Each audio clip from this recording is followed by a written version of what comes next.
তালসারি থেকে বেরিয়ে পড়েছি, এবার যাচ্ছি হচ্ছে উদয়পুর বিচের দিকে। চলো রাস্তায় যাই, যেতে দেখি, যেতে যেতে দেখাচ্ছি কিছু জিনিস।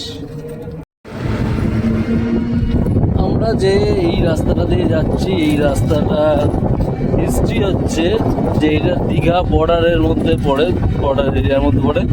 মানে এই ডান দিকে এই যে এসবগুলো দেখছো যে বাড়িঘর আছে, জঙ্গল আছে, বাঁ দিকে এইগুলো সব ওয়েস্ট বেঙ্গলের মধ্যে পড়ছে। আর এই রাস্তাটা থেকে এই ডান দিকে যা যা পড়ছে এগুলো সব উড়িষ্যার মধ্যে পড়ছে।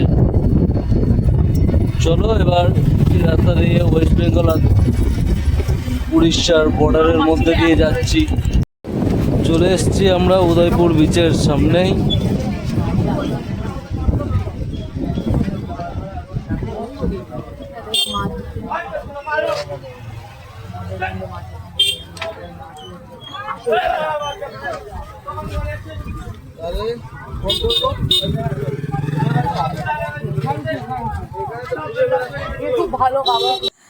দেখতেই পাচ্ছ, মনে হচ্ছে প্রীতম সবে সবে ভাইফোঁটা নিয়ে উদয়পুরে ল্যান্ড করেছে, কিন্তু না, ওরা যেই মন্দিরে ঢুকেছিল ওখান থেকে ওদের এই তিলকটা দিয়ে দিয়েছে। আর আমরা চলে এসেছিলাম উদয়পুরে।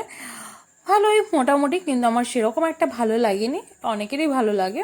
আর এখানে আমরা কাঁকড়া আর মাছ দুটোই সস্তায় পেয়ে গেছে। মানে এই টাইমে আসলে, তোমরা যদি আসো এই টাইমটা, খুব কমে পেয়ে যাবা।